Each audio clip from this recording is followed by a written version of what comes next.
you feel this nervousness on the phone there? Sir, I've been trying to make an urgent phone call up there. Well, I don't think it's something I want to do on an overseas phone. You gotta make some phone calls. Hang up the phone. Prank caller. Prank caller.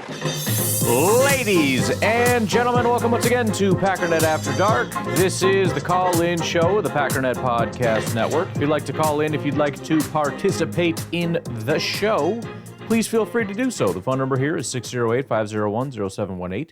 New callers go directly to the front of the line. We don't have any new callers today, but we've got Aaron. Hey, Ryan, this is Aaron. So that was a game. I'm calling a few hours after, and we're currently waiting on the rain to settle down there in Pittsburgh. My friend who lives in Pittsburgh says it's quite bad, but it's stopping, so hopefully that game gets going. Anyways, like I said, that was a game. Yeah. You know how in practice they practice the 2-minute drill? And, like, that's a big thing that they practice? Mm-hmm. You know what they need to practice? Doing it right? Hour till the game ends drill. Like, open the first quarter drill. Like, they need to practice, like, okay, let's go out there and do the opening coin flip, you know? And then once they do the opening coin flip, practice the opening kickoff, and then practice first quarter drills and second quarter drills. That would be really nice. Instead of doing whatever the heck Jordan Love was doing, where he turned into Nathan Peterman, like, hey, here's the ball at the 2-yard line, go run it in for a touchdown there, Ram guy. I think if they practice first and second quarter drills, like, they'd be much better. Like, the 2-minute at the end of the game, like, okay, whatever. But how do they not practice this, like, the whole game drill? Like, that doesn't make sense to me. Like, good, you're practicing that important stuff, but practice the other important 30 minutes of the game while you're at it. The fact that this team can't come out the gate well is the exact same thing we saw last year, which gives me hope, to be honest, for the latter half of the season. But, like, come on, man. Like, do you know how good this team would be if we could play 4 quarters instead of 2? Yeah, because we saw it in the second half of last year. We beat ourselves. Like, we keep, honestly, what it seems like is we keep losing to ourselves in the first quarter, and then we come out and play ourselves as an opponent the entire rest of the game. I don't know. And thank goodness for Tucker Kraft and Jaden Reed. It's funny because Jordan Love has that one pass to the defender in front of the end zone, and then he has that, like, dime down the field to Jaden Reed in triple coverage.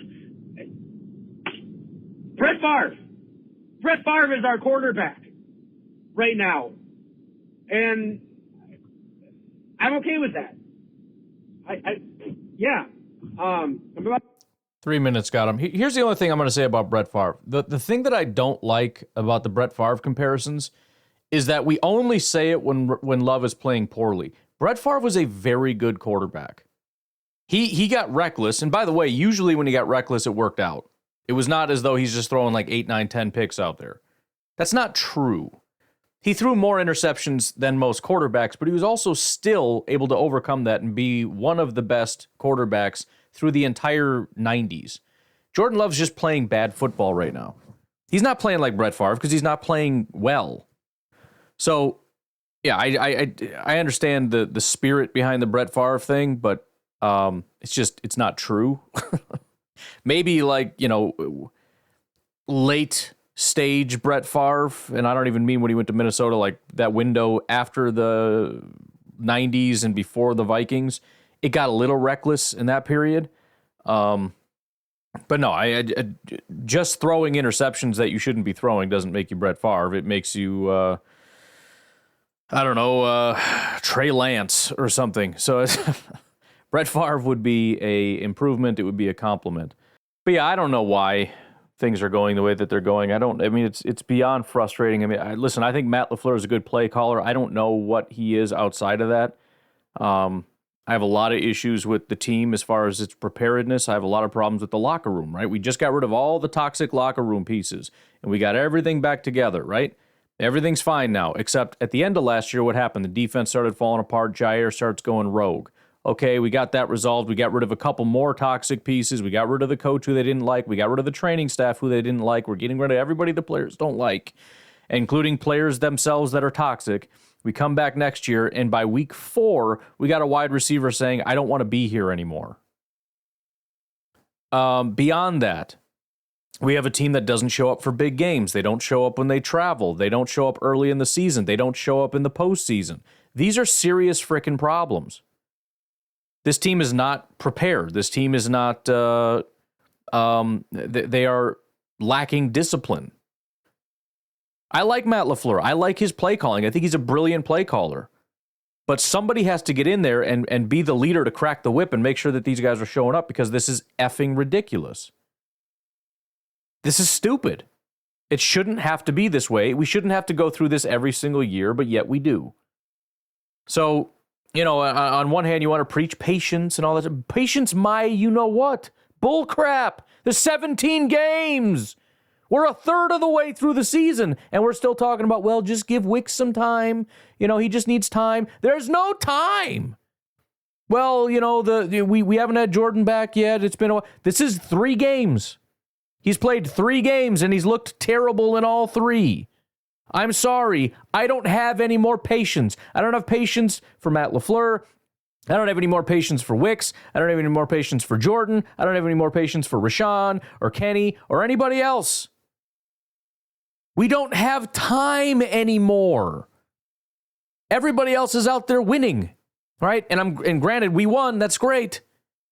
But if everybody keeps winning and we keep playing like this against actual good teams, not the Rams or the Titans or the Colts, the 3 of the worst teams in football, we're in trouble. There is no more time. Fix it. It has to be fixed now. I hate that we've got prominent guys that are out. I hate that Jair is out. I hate that Watson's out. That sucks. That hurts us. But we can overcome that. We have more than enough talent to overcome that. The bigger issue is it takes us a half to get going. That's a similar mentality to everything else. Like, I have patience with Wicks or whatever. Conceding a half of football is not acceptable. It's not. It's not okay. And to just be like, well, I don't know, we got to figure it out. Bro, we're approaching the halfway point here. It's beyond too late to be talking about, yeah, we got to work on that. No, that should have been worked on in the off season. Now is the time to play. Jeez. And again, the whole we should have played in the preseason, that I'm 100% out on that now. I don't think they should ever play in the preseason. It's useless. Apparently, it takes them 6, 7, 8, 9, 10 weeks to get going. What the hell is 1 quarter in a preseason game against vanilla defenses going to do? Nothing. Nothing. It doesn't do anything except risk injury. I never want any starters to ever play a preseason game ever again. Ever. It's completely useless. If you're telling me it takes 10 weeks to get the team to where it needs to be so it knows how to play, no. No. 0 preseason games should ever be played. Anyways, Aaron, please continue. Hey, Ryan. Aaron again. I just wanted to call back with another quick thought. Sure. So, I live in Minnesota, right? Yes. And that is right. I'm actually impressed because I think that Vikings fans, at least the ones that I know, are learning and understand the position that they're in. I think that when we lost week 1, right?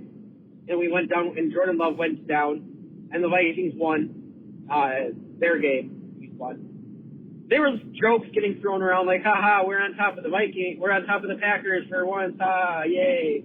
And there was trash talk going on then. I think since then they've learned and realized that, we are, we're 5-0, but we're still Minnesota Vikings fan. And if anything is real, it's too good to be true. And so most Vikings fans I know are not talking trash anymore or saying really much of anything because they're going to be like, yeah, like this team could be really good, but we know we're going to fall apart in the end. So they know that they have every opportunity to be good, but there's no room to really talk trash. I'm going to say that's at least the Vikings fans I know. So it's been kind of good. So most of them have been like, yeah, I know. The Packers are still probably going to pick it up and play better. It's a little surprising. We should not have won last week. And as much as I give credit to Vikings fans for being reasonable and rational, if what you're saying is true, I would go so far as to say, guys, you should be talking a little trash. You should. There's nothing wrong with being reasonable while you do it, but you 100% should be talking some trash. It's silly to be like, oh, we're going to lose, whatever. And I haven't really seen that. I've seen much more of the same people that were saying Darnold could be a great quarterback or whatever. And I'm like, you're a freaking stupid person. Obviously, now they're in a situation where they feel vindicated, so they're continuing to say that. Like, should we? I saw somebody coming up with trade proposals for J.J. McCarthy. Should we potentially trade J.J. for this, that, or the other? Now, everybody kind of got away from that. I was like, no, that's a little stupid, which is stupid. But let me just say that if you're a Vikings fan, being reasonable and rational, great. And I love it, and I appreciate it. And it's also slightly annoying because I want to talk a little bit of trash to Vikings fans, and it's hard to, and you're like, yeah, no, I totally get that. That seems reasonable. But no, dude, you're 5-0. You're number one in the NFC North. The Packers are not looking great. The Bears are, despite the wins, still not looking super great. The Lions are pretty good, but they're I don't know. They're good. They're not like this team's going to win a Super Bowl good, in my opinion. I know. But anyways, yeah, no, talk a little trash while you can. Even if you're right, that's all the more reason to talk trash. You need to. And I'm like, wow, very mature of the Vikings fans that I know to kind of see the situation that they're in and understand their history. Wish I could say the same thing about Bears fans, but I mean, I guess I don't know any Bears fans very much, kind of. But, I can imagine how Bears Twitter is now that Caleb Williams kind of looks good today. Nah. But, yeah, anyways, I just wanted to call in with that and say it's been an interesting year because normally this would be prime trash talk season, but the Vikings are kind of learning from their history. So we'll see how that goes. Anyways, I'm going to try to hang up. I don't know how to do it in my car, but we'll see if this works. Peace out, Ryan. Have a good night. Victory night. All right, we'll leave you. I don't want to leave you hanging because I know that could be awkward if you can't hang up and you got to try to find filler words and whatnot. But I appreciate the call.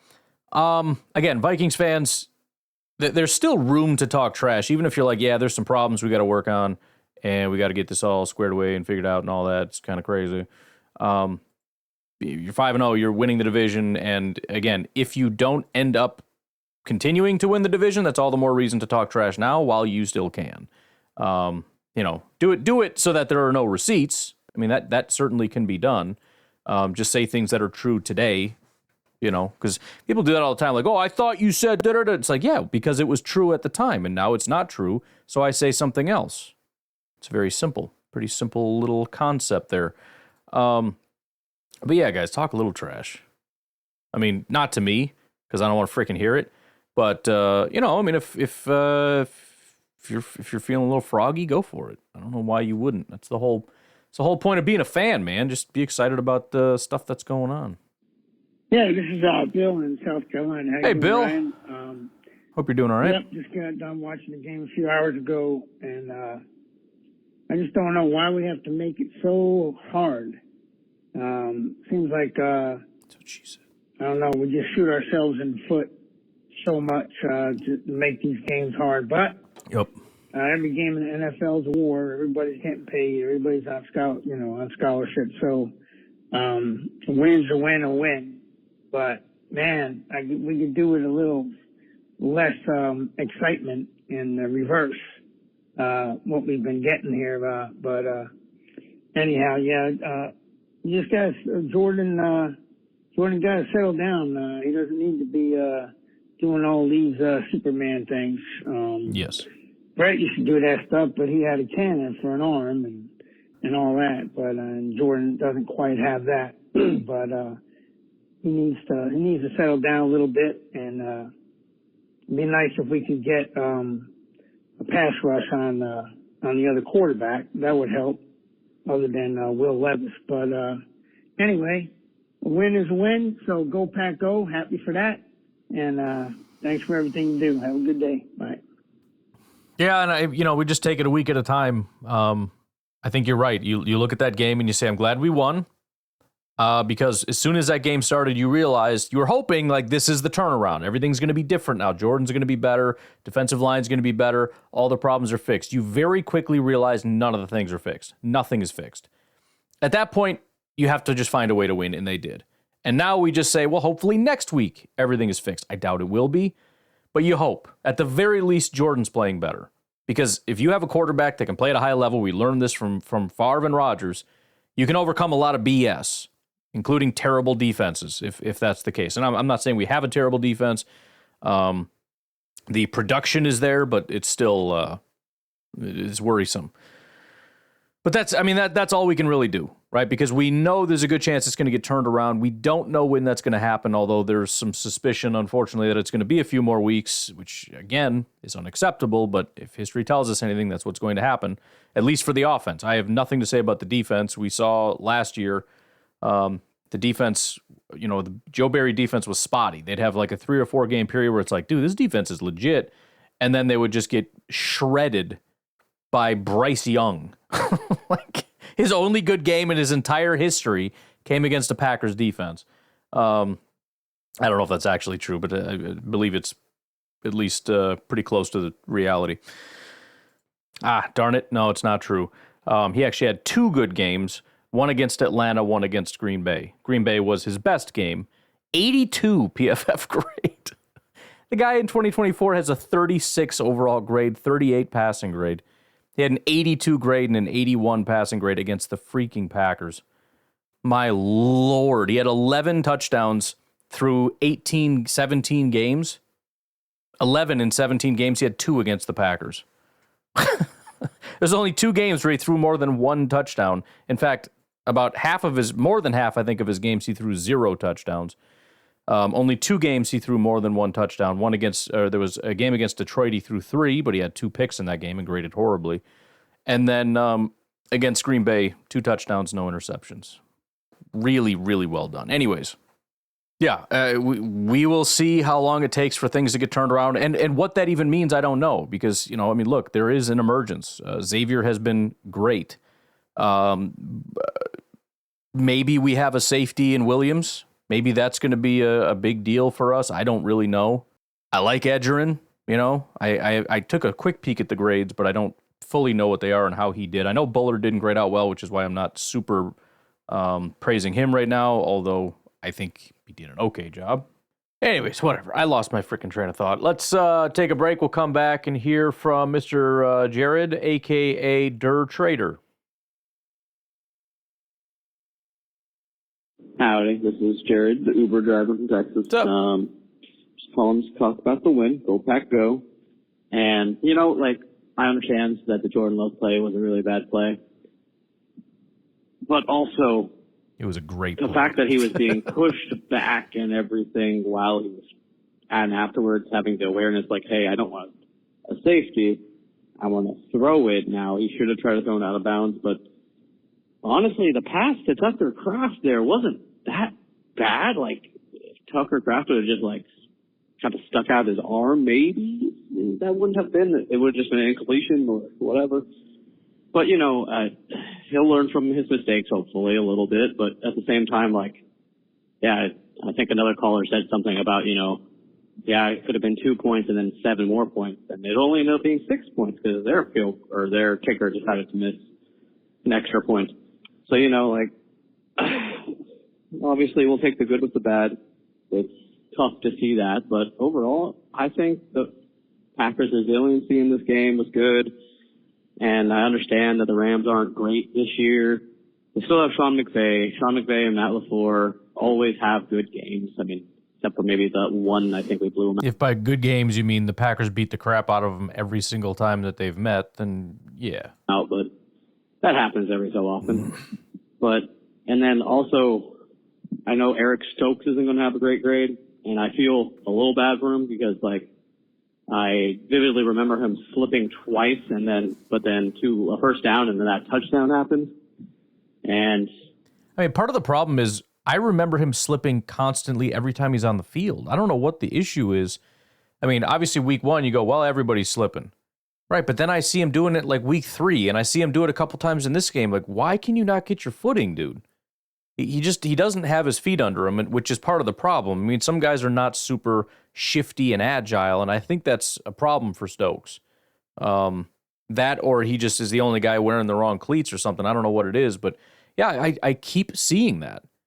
And, if it happens once or twice, especially on a wet field, you give him the benefit of the doubt, but when it's a completely dry field and there's no issue with the conditions and it's a recurring issue, it's like Wicks. If it's not a great throw, catchable but not a great throw, you might cut him some slack. But if he's been doing it all year, I'm sorry, dude, I think that's kind of a you problem. And that's kind of where I'm at with Stokes and his slipping issues. yeah, I don't know. Kind of like That Dylan. was tough to see, but overall, good game. I'm glad Evan Williams was able to redeem himself after the pass interference call or holding call, whatever it was, that got them in the touchdown position. So, yeah, go Pack go. Good overall game. Much better than what happened last week. So, at least they got started a little earlier on scoring and everything. So, yeah, go Pack go. Yeah, I mean, they won the game, and that's, again, as far as I'm concerned, that's good enough for now. I think everybody acknowledges, at least from what I'm hearing, sounds like to varying degrees, everyone acknowledges this isn't where we want the final form to be. But, I have faith that we'll get there eventually. I'm hoping it's sooner than later because we have some tough games coming up, and this team is not good enough to win those games right now. So we need to see a better version starting immediately. But, find a way to win. That's it. They've been able to do that. When we lost our quarterback, they found a way to win. When Jordan came back and is not playing great, they find a way to win. When the defense is not playing great, they find a way to compensate. So maybe that's the name of the game for now until we just find a good football team is just win. But, obviously once you get into the playoffs, I mean, you're still kind of in just win. But the point is, I don't think that works against really solid, disciplined teams. But we'll cross that bridge when we come to it. As of right now, we won a game against an NFC opponent. So take it for what it is. Yeah, you got a second call. Hey, this is Jared, the Uber driver again. What's up? So I was also just thinking about the fact, we didn't have Romeo Doubs in that game. Do you think if it continues with the fact that Doubs, I don't know if it's mental illness, I don't want to speak on anything about his character or anything, but if this continues and then Christian Watson happens to still continue being injury ridden, do you see us maybe drafting some more receivers this coming year? I mean, I know we have Reed and Wicks whenever he doesn't have a bad case of dropitis, but do you think it's a solid possibility if, Doubs and Watson don't work out for the rest of the year? And maybe, because I know we have Grant DeBose, but he still didn't make the 53-man roster with Bo Melton and Malik Heath. So maybe we draft some more talent. I don't know. I don't think we're going to trade for Adams. I just don't see that. I don't think he burned the bridge here, but not I think he would rather go play with Rodgers and everything, like you guys already said. So, yeah. But yeah, that's the question that was on my mind. Go Paco. And have a good day. Well, I don't think they would be precluded from doing it. Again, if we start from the basis of always draft the best player available, whatever. There isn't a bad enough situation where, or maybe I guess you say a good enough situation where they say, nah, we're good, we're not going to draft a receiver. If they find a guy that they think is super talented, they'll do it. Now, if we're talking on a need basis, which I think is what we're talking about, would they make it a priority? I just think we have too many other priorities. Unfortunately, defensive line and edge may continue to be a priority. Maybe it's, because we need to find the right guy for the scheme or whatever the case may be. Corner, I think, is a big one. We just talked about Stokes. Again, I wanted to give Stokes the benefit of the doubt. Obviously there's still a chance he could be that guy, but I just feel like everybody's got a line where they feel like they've seen enough. Like I said, I'm usually slower than a lot of other people in terms of drawing definitive conclusions, depending on who we're talking about. I think, fans gave Jordan a lot of leash. Some guys get no leash, whatever. But, yeah, I just think, when we talk about Valentine, I don't know that he's the solution. Do I think he's better than Stokes? I would say he's probably marginally better than Stokes right now, which is disappointing, but I think it's probably true. But is he the guy that I want full term? Not really. Again, I like Jair. He maybe isn't the superstar that we thought, but I think he gets hate. It's sort of like the A.J. Hawk syndrome, where, if he was drafted in the 5th round, he'd have been a superstar, but because he was a first-round pick, everybody says he was a bust. I don't think Jair's even that bad, but I think there's a similar thing going on. The worst things that happened to Jair was he was drafted in the 1st round, and he had that 1 year where he was the best corner in football. So then everybody sets that standard for him, and then when he doesn't reach it, he's a bust, which is nonsense. But we have Jair. I think we got some good safeties. I think the next corner is a big deal, and we'll see how this defensive line thing shakes out. I have to assume things are going to get figured out again. I think it's a scheme-related issue, but at the end of the day, you have to be able to operate with what we've got, or we have to find somebody else that can. But we'll be patient and we'll kind of find out where we're at by the end of the year. But that may be another big deal, is finding these defensive linemen that can work out. That coupled with offensive line. I think they're managing pretty well. I think they're doing overall a pretty good job. I'm not sure about center and right guard. I know Josh Myers graded out horrifically and had a terrible game this past week, which, that dude's on a razor's edge. It's kind of like Dylan being put on IR. Like, this is a bad year to be on IR, bro. It really is.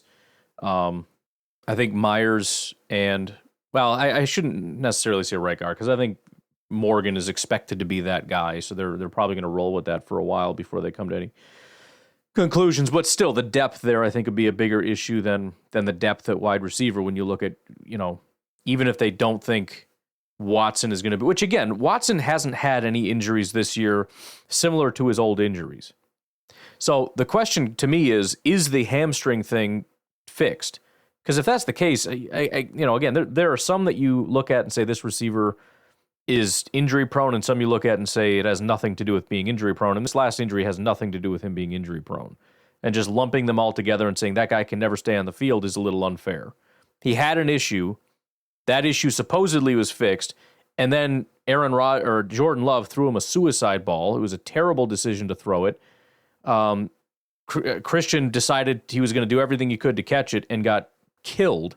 And his body got twisted in a million different directions. It was lucky that he didn't break his leg and snap his ankle and everything else. But he'll recover and he'll be back. So as far as I know, I don't know if Christian Watson has an injury issue. Which again, if you just step back and look at, he's been injured so many times, right? But you're not looking at the context of the situation. He had one recurring injury issue. Supposedly that's been fixed. If that's fixed, he doesn't have an injury issue. He had an injury issue, and then he got injured just like everybody else. Like Aaron Jones has recurring injury issues. He's injured again for Minnesota. He always had been injured all the time. He was also a really good football player for us for a long time. So I don't know that I'm counting out Christian. We'll see about Dobbs, but even still, without those guys, Jaden Reed looks fantastic. Wicks is really good if we can just get his hands working. I mean, again, the guy is open all the time. And Jordan bears some of the brunt of that. I mean, it wasn't all drops. There were bad passes.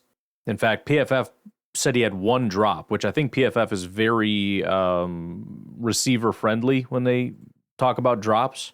But even still, there was one instance where there was a good pass that he didn't catch. Now, there are probably several others that should have been caught. In other words, if we really hold them to what an NFL standard is, you probably should have caught it. But there was only one clean drop. But anyways, I'm going down a million rabbit holes. Would they draft a receiver? Yes, from a best player available standpoint, probably in the later rounds. I don't think it's a top priority. I think corner, potentially defensive line and offensive line are probably bigger concerns than wide receiver because you like the guys that you got, especially when you mix in Tucker Kraft into that. I think there's two guys right now that are emerging as superstars.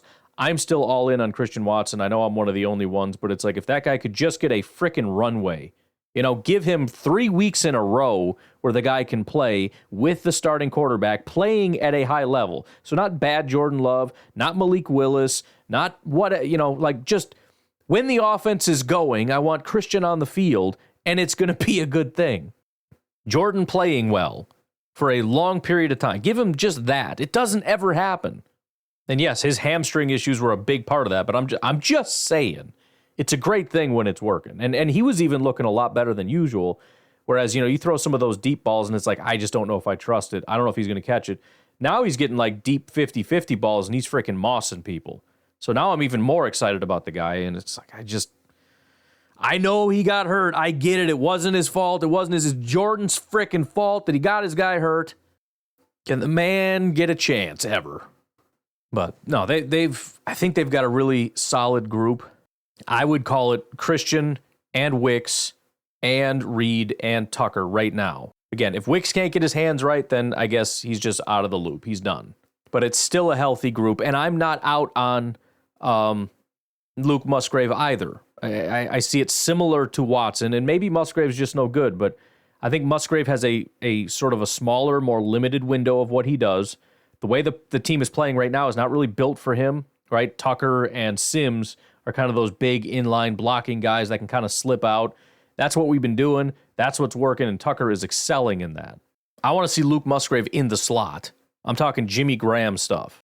Not Rob Gronkowski. Give him Jimmy Graham jobs. Put the man in the slot and let him run, against a slot corner where you can just throw it up to him and it's easy because he's got like 8 inches on the guy. Or pull linebackers out to that slot, and then you're creating a whole new kind of situation. I mean, just start doing that stuff. But Musgrave can't get healthy. We don't have our starting quarterback, blah, blah, blah, blah. I'm not out on Musgrave until I see Jordan Love playing well in an offense that's operating correctly with Luke Musgrave running Luke Musgrave routes and playing Luke Musgrave type of stuff. If he can't do that, then I'm out. But I haven't seen that yet. Anyways, what the heck am I talking about? Why can't I shut up? Oh, AA Ron. Hey, what's up? It's AA Ron calling from Eau Claire again. Reflecting upon the game yesterday, definitely just thinking about the style of Jordan Love's play now that we've had a little more time to see it. It's kind of a breath of fresh air, honestly, to see him put some balls maybe a little bit more in harm's way. I hate to say that. I don't mean to say it as in I want them to be in harm's way, but it's sort of that fearlessness, I guess, that I like about it. Yeah. Even if every now and then it leads to a bad decision. Sometimes with Aaron Rodgers, it felt like he was so careful with the ball that it could still lead to a bad decision. And sometimes it would lead to just, not being able to get anything going or not having the fearlessness to come back in the game. Or not putting your trust in the receiver or giving them a chance to make the play.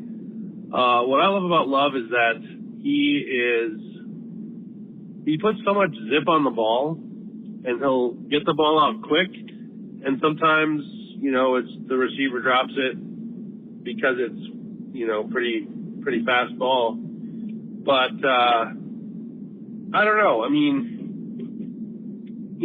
definitely when you see him throw those, boneheaded picks, you're like, well, what the heck? But, everyone does that every now and then. Rodgers did that too, except he just did it less. Or he was maybe less likely to put the ball in those positions. But sometimes you can't make those big plays unless you put the ball in those positions, like that just insane long ball from Jordan Love to Jaden Reed yesterday, where there was 4 guys in coverage. I mean, I was like, I don't know if that was a good decision, but you put it up there and made the play. So I was, willing to kind of say, well, if you can make the play, then I guess I don't really see a problem with it. But yeah, anyways, so just, I've enjoyed the change of pace from Aaron Rodgers to Jordan Love, and fortunately it has not led to winning less necessarily either, they're still winning and they're still scoring a lot of.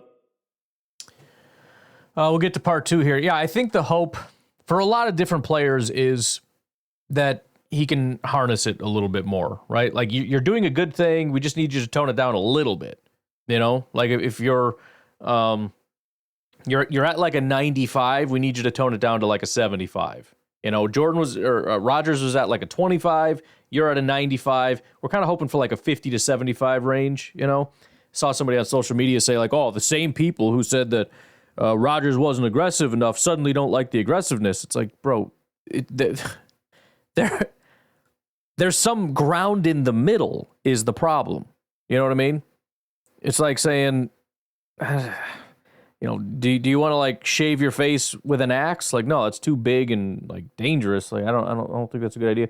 Fine, here's some tweezers, dainty boy. Like, well, no, I don't like that. Like, oh, suddenly you don't like that. Do you want something with a blade on it? Maybe something more dangerous? Like, yes, I do, but not a frickin' axe. Like, why does it have to be one or the other? I'm pretty sure it doesn't have to be. And I feel like that's kind of where we're at right now. It's true that Rodgers was too cautious. It's also true that Love is too dangerous. I am, by the way, a little skeptical that it's going to get fixed. I mean, we've seen this with a lot of different things where we seem to assume that if we can identify the problem, then it can just be easily fixed. Wicks, well, he's taking his eyes off the ball. Oh, easy fix. Tell him don't do that, and then it'll be fine. Then everything's fixed. The kicker, well, there's a problem with his plant leg. Oh, so you know what it is, so just don't do that anymore, and then everything's fixed. Well, Jordan, like, you're being too aggressive. Oh, well, that's easy to identify. Like, be aggressive, but just not like triple coverage or, just throwing it randomly at defenders as you're about to take a sack in the end zone. Like, just don't do that. Like, so now that we know, like, it'll just be fixed. Like, everything's fine. Sometimes people just have bad habits and they can't break them. That's how, like, NFL players who are first-round draft picks end up busting out of the NFL a lot of times. Like Justin Fields. Everybody knew what was wrong with Justin Fields, but he's still making the same mistakes today because he doesn't have the capacity to fix it. Knowing what it is not enough to fix it. So I'm not saying it always has to be horrible. I do think we're going to have to just live with the fact that he's, we want his best to start showing up more. We're talking like accuracy and things of that nature, which have been severely lacking so far.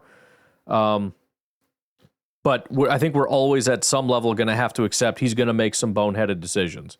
And it's going to be more like Brett Favre. And again, I don't mean this in the negative way of like, oh, he threw 7 picks like Brett Favre. No, I'm talking about Brett Favre where there's going to be a lot of good. Like that triple coverage throw. That's a no, yes. That's Brett Favre. It's a cannon that makes no sense. Why would you do that? That was so stupid, but I love you for doing it, you psycho, idiot, moron, beautiful human being. It's so confusing, and I don't get it, but it works. And a lot of times it's going to work, and he's going to throw balls, and it's like, bro, that was stupid, but it worked, and I love it. But sometimes he's going to throw into triple coverage, and it's picked, and it's like, you are the dumbest person on earth. Why would you think that would work? Oh, because I did it 7 times before, and it worked. Maybe Jaden Reed should man up and jump up and catch it. You know what I mean? That's just going to be part of the equation. But yeah, we're I think everybody's just kind of hoping a little bit more of the success and a little bit less of the not success. All right, we got just 3 calls left, so I probably should have done this earlier, but we'll take a break. We got 3 calls from Kyle from Madison, and pending any other calls, we're going to get out of here. We'll take a break. We'll be right back. Ryan, Kyle from Madison. Victory Monday. Yeah, dude. Oh, my goodness. I mean, it's just beyond comparison, the difference between this Monday and last Monday. Right. And maybe it's unhealthy to have my life governed so much. It really by is. the faith of the real. I mean, it really, I mean, seriously, there's something wrong with us. You know, when our entire Sunday is ruined because the Packers lost, and then you wake up on Monday and it's like, this week's going to frickin' suck. That's a little crazy, but here we are. America's team. But just like the rest of all y'all degenerates, I bleed green and gold. So it's always glorious Monday. You know, it's always, oh gosh, it's just a beautiful sunny day. Couple things. One, man, people, I get it, freaking out about the Wicks drop. Yeah, he's got to catch some balls, but like,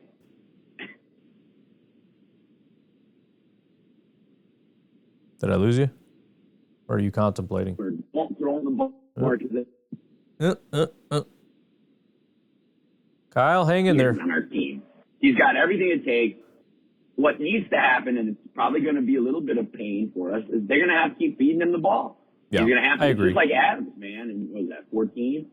You're just going to have to keep giving him opportunities until he finally gets over it, because this is something happening inside his head, you know. And I'm pretty confident he will. Yeah. I really am. But there is a small section of course, abnormally loud people out there, you know, crying about get him off the field and all that lazy garbage takes. And it's like, no, actually what you got to do is keep him on the field and keep getting him opportunities. Well, and I mean, listen, if he was Bo Melton or if he was Heath or something and he was making all these mistakes and drops, I would be one of those people. But again, he has an ability above and beyond what a lot of other players have, especially on our current football team. And there's, you know, again, I'm hung up on the fact that there's a reason he is the most targeted guy every single game. He is our best route runner. He is a big, strong, physical guy. He's a talented, naturally talented football player. So I agree. I think trust is a big thing. I think, you know, we hear this from players all the time. We heard it from Malik when he was playing and whatnot, how much it means to have people have your back, even when, you know, there's a lot of people that don't trust in you. Having Matt give you more opportunities, not less. Having Jordan continue to throw to you despite the drop issues, and just saying, you know, don't worry about it because we know what you are and we know what you're going to do. Just, you know, keep at it, and we're going to keep feeding you the ball because you're that good. So I agree. I'm willing to give him a longer leash because I know what this dude can do. Eventually, he's going to break through and he's going to be a hell of a player. I have a question for you. No, I'm not trying. This is not because I'm a Rasul Douglas fan or anything like that. But I was just thinking to myself last week and a little bit this week, since this was almost the time last year we traded him. Was that the right move? You know, I sometimes I think, gosh, with X and Jair, you know, and this might be perception versus reality. Maybe it's not real, but he does seem like the kind of dog that would fit into that, you know? And when Valentine and Jair were out last week and then Jair's out yesterday, I kind of caught myself thinking, man, wouldn't Douglas be nice on this team? Maybe because I haven't seen much from Hopper lately, you know, just because of how well Cooper is playing. But I don't know what his grades have been like. I'm not saying do a 2-hour thing on it. Just curious, like, if we check in on that trade, what we think about that still. I'm kind of curious about that. Man, the rookie, holy crap. I told you after draft day, man, Evan Williams. Yeah, like, I was a big fan whoa, of him, too. Didn't know who the guy was. Went and watched some of his film for like an hour and then came back thinking, my goodness, this guy's going to contribute. He had a great game. Man. Things are looking up. The arrow is green, pointed up, my friend. Yeah, I mean, as far as Rasul Douglas, I certainly understand it. I do think it was the right decision. And the reason I say that is twofold. Number one, he's a guy that is expensive. And we were given a incredible opportunity to flip him, right? I mean, we got him for dirt cheap. And Now we have an opportunity to flip him for considerably more than we got, and it's also what the Packers always do, which is sell high, right? The question is, how has Rasul done? Was it a mistake? And the answer is he has not really been very good. Now, I know every time, people will disagree because it's like, no, that's not true. Every time I look over there, he's making plays. That's because every time he makes a play, Packer fans find it and shove it in your face and say, oh, there goes Rasul. The bottom line is when he went to Buffalo last year, he really wasn't very good. Now, he had a game against the Jets where he had 2 interceptions and a pass breakup. He had a 95 coverage grade and a 0 passer rating when targeted. And you, I'm sure, had that thrown in your face over and over again. He had a game against New England where he had 2 interceptions and a pass breakup. So now there's 2 games with multiple interceptions and everybody's freaking out. The question is, what did he do in every other game? Nothing. Nothing. He didn't have a single good game outside of those 2. 60, 60, 50, 60, 50, 60, 40, 50. That's it. His coverage grade, 60, 60, 40, 60, 50, 50, 30, 40. What about this year?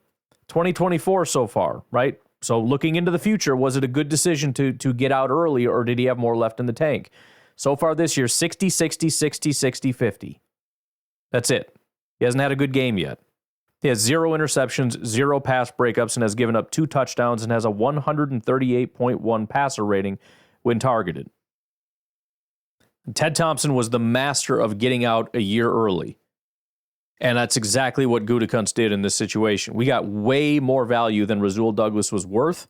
We flipped him for way more than we got him for. And we got out of a situation where Rasul was playing at a really high level, well above what he was generally capable of.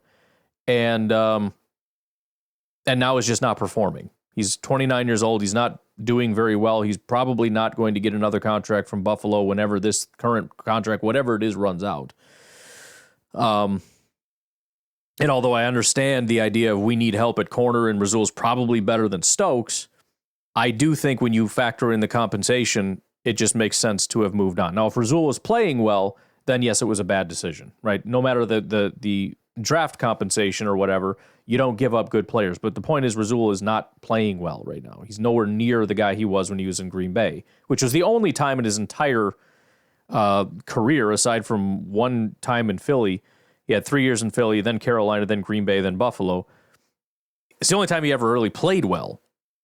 So, we need solutions.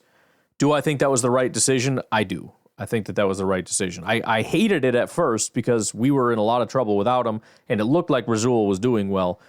But I don't think that that's the story, and I do think it's right. We have to find a solution, and who knows, maybe we will. Maybe we should find something at the trade deadline or whatever.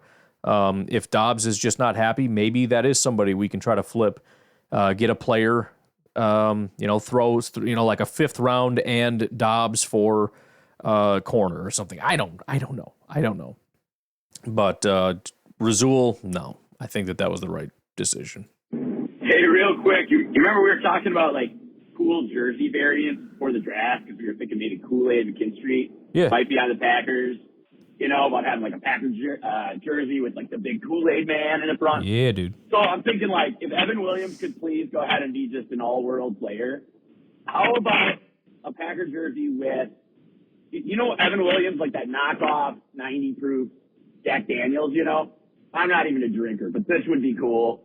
Just like the Green Bay jersey with the big like giant patch of a bottle of Evan Williams on the front. Man, that would be a hot seller if you had an Etsy store, I'm telling you. So here's hoping for a lot of reasons dude ends up being the truth. So I got out of the game before that became a thing, apparently, because I've heard people talk about it, but I have not witnessed it. But I'll tell you what, I'll see what I can put together. We'll do your last call here, and then I'll see about not that it matters. I have the T-shirt store. It's honestly just kind of fun to make T-shirts and see what we can come up with as designs. If somebody wants to sort of like for a novelty reason or whatever, like just for the heck of it, do it, that's fine. But I got to get back into that because that is a lot of fun. I think that'll be pretty easy to do too, but we'll see. Anyways, let's get to Kyle's last call, and then we'll get up out of here. Hey, last thing, I was wondering, you've got the All-22, I believe you said. I do. I have a question because I can't figure it out on the broadcast copy. So it's towards the end of the game there. We're looking for a first down to ice the game. Okay. And Love goes deep along the right sideline to Wicks, and he drops the ball.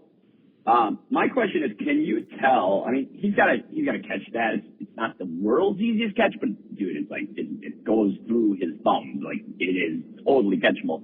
But my question is, do you think on that play, is it Love throwing a bad pass? Like, obviously Wicks has got him beat by a step or two, and so I'm just wondering, like, if Jordan puts some air under that, Wicks probably walks in for a touchdown and gets damn close. Or do you think the play was designed where the ball went and Jordan's placement was correct?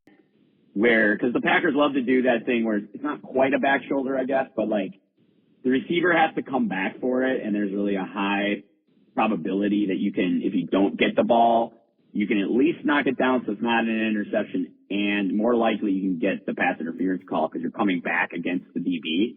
Or do you think just Love missed an over-the-top pass like that? Because I can't tell, because when they pan to it, it's kind of, I don't know, it's hard for me to tell. I feel like it could go either way, but I was just curious on that, if that's Jordan's still kind of coming up short. That's kind of been his thing, but more so since the knee, obviously. But just curious, because clearly if he puts it over him and he can run under it, he's gone. But, yeah, just curious what your thoughts were on that play. All right, thanks, buddy. I believe I'm watching it right now. So this is the final target to Wicks. It's deep down there. Yeah, I remember that one now. Wish I was paying more attention to your call as opposed to looking this up so I can get your exact question. But let me go back and listen. Well, look, I mean, as far as was it a design play, let me just back up a little bit here. Because the bottom line is he had separation, right? So Jordan throws it right there. So by the time Jordan throws it, he's already past him. It's not, so here's my thought process. I don't think that it was designed for him to come back or anything like that. I think he had pressure right in his face. He's throwing as he's falling away. He tries to get it out as good as he can, and I think it's underthrown. Generally, when a guy is like shoulder to shoulder, you'll throw it down there and let him go get it. The fact that he's already got a step, I mean, he's a yard and a half past the guy by the time Jordan throws it. This is an attempt to throw to an open guy down the field. This is a touchdown. Now, Wicks would have to catch it, which certainly isn't a guarantee, but you're right. This would have been a walk-in touchdown. Potentially. The safety maybe could have got there, but no, this was an underthrown ball for sure. Let me just look at this angle here.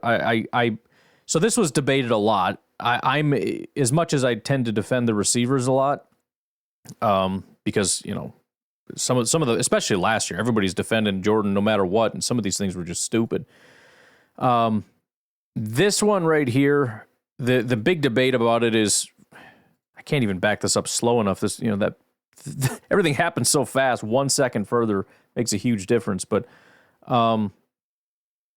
the bottom line is, even if his hand got tapped a little bit, which is kind of the whole argument here, it went through his hands, man. I mean, strong hands, you know, fight through the contact, which there was almost none. He barely touched your arm.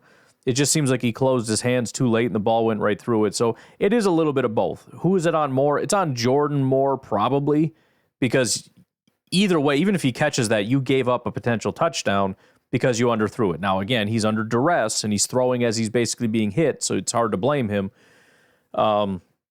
So if you look at it from that standpoint, you could say it's more Wicks's fault because Jordan did the best he could under the circumstances, and Wicks needs to go up and make the play. But I mean, it was bad on both accounts. I mean, number one, the offensive line failed because Jordan should have been able to stand in and throw a deep ball, which could have potentially been a touchdown and ice the game that way.